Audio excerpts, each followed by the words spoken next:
नमस्कार। नक्षत्र दुनिया चैनल में आप सभी का हार्दिक स्वागत है। आज के वीडियो में हम कुंडली में प्रत्येक भाव को जानेंगे और हर भाव से किस बात का विचार किया जाता है इस विषय पर चर्चा करेंगे।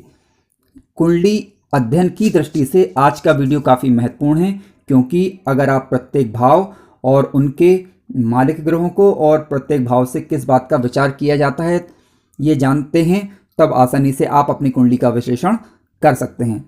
आइए इन चीज़ों को हम स्टेप बाय स्टेप एक एक भाव को समझने का प्रयास करते हैं। इन सबसे पहले मैं आपसे रिक्वेस्ट करना चाहूँगा कि यदि आपने हमारा चैनल अभी तक सब्सक्राइब नहीं किया है तो कृपया पहले चैनल को सब्सक्राइब अवश्य कर लें। आइए शुरू करते हैं। किस भाव से किस बात का विचार करते हैं, इससे पहले हम संक्षिप्त में ये समझ लेते हैं कि हर भाव को क्या कहा जाता है, यानी किस भाव को किस नाम से जाना जाता है। ध्यान रखें, पहला भाव, ये वाला भाव तनु भाव यानी लग्न भाव के नाम से जाना जाता है। आपको लग्न कुंडली लेना है, ध्यान रखें। पहला वाला भाव लग्न भाव कहलाता है। दूसरा वाला भाव धन भाव कहलाता है, क्योंकि हम धन का विचार इससे करते हैं। तीसरा भाव पराक्रम भाव या सहज भाव के नाम से इसे जाना जाता है। यहाँ पर 4 नंबर का अंक लिखा हुआ ये सुख भाव कहलाता है। 5वें नंबर का भाव संतान भाव, 6ठे नंबर का भाव रिपु भाव, 7वें नंबर का भाव पत्नी भाव या जाया भाव भी आप कह सकते हैं। 8वें नंबर का भाव रंध्र भाव, 9वें नंबर का भाव आपका भाग्य भाव या धर्म भाव कहलाता है। 10वें नंबर का भाव कर्म भाव कहलाता है और 11वें नंबर का भाव आपका लाभ भाव कहलाता है। 12वें नंबर का भाव व्यय भाव कहलाता है। ये तो संक्षिप्त जानकारी हुई। अब हम एक एक भाव को स्टेप बाय स्टेप समझते हैं। कुंडली के प्रथम भाव, जिसे लग्न भाव भी कहा जाता है, इस भाव से हम शरीर का विचार करते हैं। शारीरिक रचना किस प्रकार से, यानी व्यक्ति के शरीर की बनावट किस प्रकार की है, इसका विचार हम लग्न भाव से करते हैं। शारीरिक बल का विचार हम लग्न भाव से करते हैं। व्यक्ति का रूप रंग कैसा होगा, इस बात का विचार हम लग्न भाव से करते हैं। त्वचा का रंग, स्वास्थ्य कैसा होगा, किसी व्यक्ति की मानसिक स्थिति किस प्रकार की होगी, इस बात का विचार हम लग्न भाव से करेंगे। उसका व्यक्तित्व कैसा है, पर्सनालिटी कैसी, यानी इस बात का विचार आप लग्न भाव से करेंगे। कार्य कुशलता का विचार भी हम लग्न भाव से ही करते हैं, यानी कोई व्यक्ति किसी कार्य को करने में किस प्रकार से सक्षम है या नहीं है, तो तरीका क्या है किसी कार्य को करने का, इसका विचार हम लग्न भाव से करते हैं। उसका स्वभाव कैसा है, प्रतिष्ठा है अथवा नहीं, यानी सामाजिक प्रतिष्ठा कैसी रहेगी, इस बात का विचार भी हम लग्न भाव से ही करते हैं। तो आपने जाना कि लग्न भाव से हम किन किन बातों का विचार करते हैं। ध्यान रखें कि इन बातों का विचार हम लग्न भाव से करेंगे। सारी बातों को विचारने के लिए भाव और भावेश यानी भावपति और जो राशि का अंक लिखा है उसमें उसका राशिपति कहाँ बैठा है, सारी बातों को विचार करने के बाद ही किसी नतीजे पर पहुंच सकते हैं। लेकिन आज का हमारा मूल विषय केवल यह है कि किस भाव से किस बात का विचार करते हैं। आइए अब द्वितीय भाव को समझते हैं।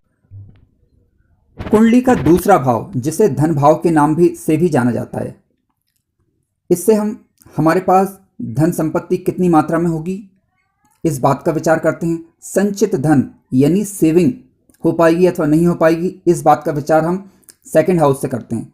व्यक्ति की वाणी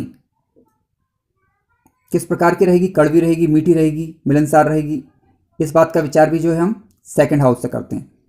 अध्यापन संबंधी कार्य, इनका विचार भी हम सेकंड हाउस से करते हैं। कुटुंब, नाखून, नासिका, प्रारंभिक शिक्षा, इन बातों का विचार कुंडली के धन भाव से किया जाता है। आइए अब कुंडली के तीसरे भाव की चर्चा करते हैं।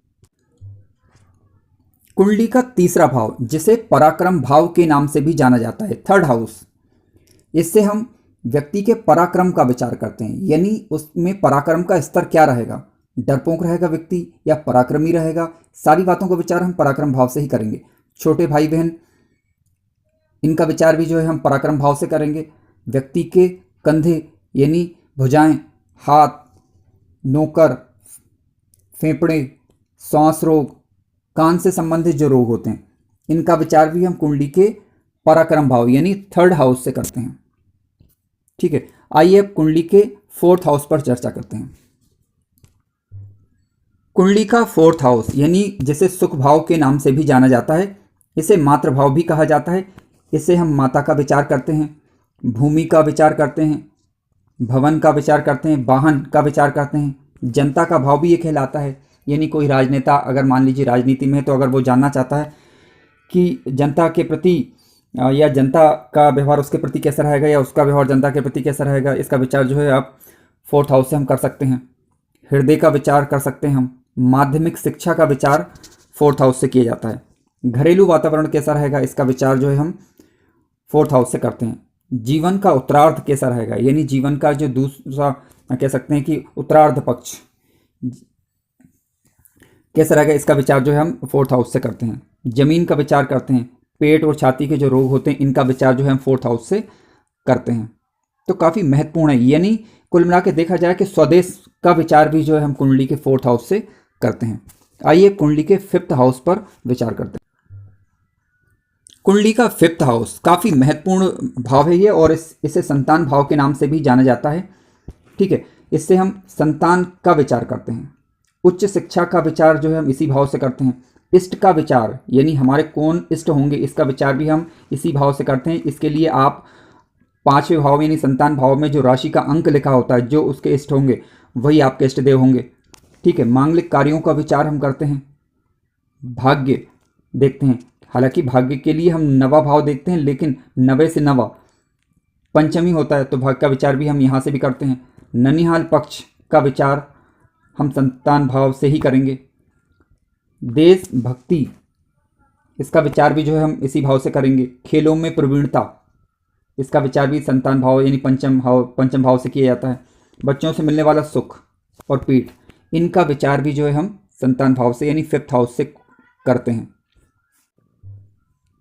कुंडली का 6ठा भाव, जिसे रिपु भाव भी कहते हैं या 6th हाउस के नाम से भी इसे जाना जाता है, इससे हम रोग का विचार करते हैं। ऋण यानी कर्जे का विचार करते हैं हम। शत्रु, कानूनी पक्ष, ठीक है, विवाद, नौकरी, कंपटीशन, मामा मौसी, इन बातों का विचार कुंडली के 6th हाउस से किया जाता है। कुंडली का 7th हाउस यानी सप्तम भाव, सप्तम भाव काफ़ी महत्वपूर्ण भाव है, और इससे हम पत्नी का विचार करते हैं, ससुराल का विचार करते हैं। पार्टनरशिप यानी व्यवसाय के अंतर्गत जो पार्टनरशिप हम करते हैं उनका विचार भी कुंडली के 7th हाउस से ही किया जाता है।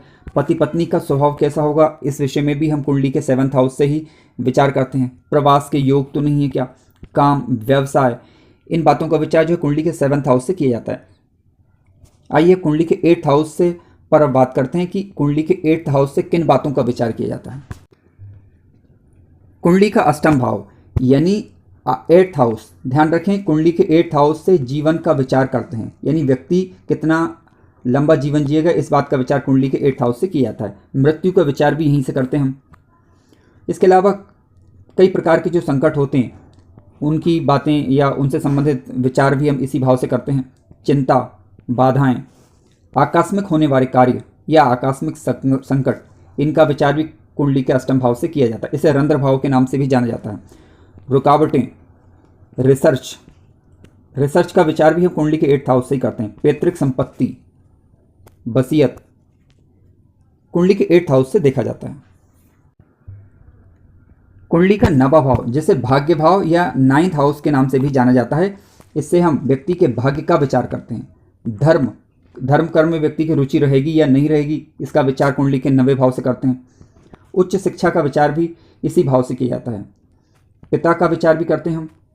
आध्यात्मिक प्रगति होगी नहीं होगी, इसका विचार हम कुंडली के 9th भाव से करते हैं, भाग्य भाव से करते हैं। गुरु का विचार, तीर्थ यात्राओं का विचार भी इसी भाव से किया जाता है। सौभाग्य, दर्शन, संन्यास, इसके अलावा पत्नी के छोटे भाई बहन, इन बातों का विचार कुंडली के 9th हाउस से किया जाता है। आइए कुंडली के 10th हाउस पर विचार करते हैं। कुंडली के 10th हाउस, जिसे कर्म भाव के नाम से भी जाना जाता है, ध्यान रखें इससे व्यवसाय का विचार हम करते हैं।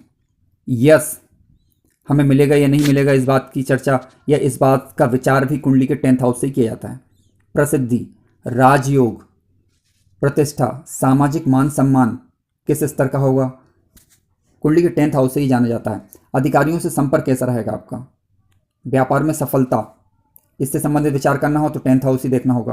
पिता, हालांकि पिता के लिए हमने कुंडली के 9th हाउस से पर बात की थी, लेकिन कई जगह जो है आप पिता का विचार कई लोग 9th हाउस से भी करते हैं, कई लोग जो है 10th हाउस से भी करते हैं। ठीक है, मांग, इसके अलावा मालिक, यदि आप कहीं पर कार्य करते हैं तो आपका मालिक कैसा रहेगा, या नियोजक जिसने आपको जॉब दी हुई है उसका आपके प्रति व्यवहार कैसा रहेगा, इस बात का विचार करना हो तो कुंडली के 10th हाउस को देखा जाता है। सरकार से मान सम्मान मिलेगा अथवा नहीं मिलेगा, पैरों के जोड़ों का दर्द, इन बातों का विचार कुंडली के 10th हाउस से किया जाता है। कुंडली का 11वां भाव अपने आप में काफ़ी महत्वपूर्ण है। इससे किन बातों का विचार करते हैं, आइए समझते हैं। ध्यान रखें, लाभ, जो भी हम रोजगार व्यवसाय करते हैं उसमें हमें लाभ होगा या नहीं होगा, इस बात का विचार कुंडली के हम 11th हाउस से करते हैं या लाभ भाव से करते हैं। बड़े भाई बहन का विचार भी हम इसी भाव से करेंगे। प्राप्ति, प्राप्ति का तात्पर्य है कि जो कुछ भी हमें प्राप्त होता है जिससे हमें लाभ हो जाए, ठीक है, इसका विचार जो है कुंडली के 11th हाउस से करते हैं। मित्र का विचार, बहू, जमाई, कार्यों में सफलता, पिंडली, बायां कान, रोग मुक्ति, इन बातों का विचार कुंडली के 11th हाउस से किया जाता है। कुंडली का 12th हाउस, जिसे व्यय भाव के नाम से भी जाना जाता है, इससे हम जीवन में होने वाले खर्चों का विचार करते हैं, ठीक है, जेल का विचार करते हैं, राजकीय दंड, इसका विचार करते हैं, अस्पताल का विचार करते हैं, कर्जों का विचार करते हैं, मुकदमे का विचार करते हैं, नौकरी छूट जाना, इस बात का विचार भी कुंडली के 12th हाउस से किया जाता है। अलगाव, संबंध विच्छेद हो जाना, लंबी यात्रा, जुर्माना, विदेश से आजीविका कमाना और विदेश यात्राएं, इन बातों का विचार कुंडली के 12th हाउस से किया जाता है। इस प्रकार आज हमने जाना कि कुंडली के अलग अलग भावों से अलग अलग बातों का विचार किया जाता है। कुछ अच्छी बातें भी हैं, कुछ बुरी बातें भी हैं, लेकिन ध्यान रखें, केवल हमने आज जो चर्चा की वो केवल ये चर्चा की है कि किस भाव से किस बात का विचार किया जाता है। अब अच्छे फल मिलेंगे या बुरे फल मिलेंगे, ये निर्भर करेगा कि भाव, उस भाव का मालिक कहाँ बैठा हुआ है, उस मालिक की स्थिति क्या है, यानी अंशबल में मजबूत है, शुभ स्थानों में बैठा हुआ है या अशुभ स्थानों में बैठा हुआ है, उस भाव पर कितने ग्रहों की दृष्टि पड़ रही है, शुभ दृष्टि पड़ रही है या अशुभ दृष्टि पड़ रही है, कारक ग्रह हैं, अकारक ग्रह हैं, नीच हैं, बकरी हैं, शुभ ग्रह से दृष्ट है या नहीं या अशुभ ग्रहों से दृष्ट है। सारी बातों को विचार करने के बाद ही किसी नतीजे पर पहुंचा जा सकता है। इनकी चर्चा हमने कई वीडियो में की हुई है और आगे भी वीडियो बनाकर जानकारी देने का मैं प्रयास करूंगा।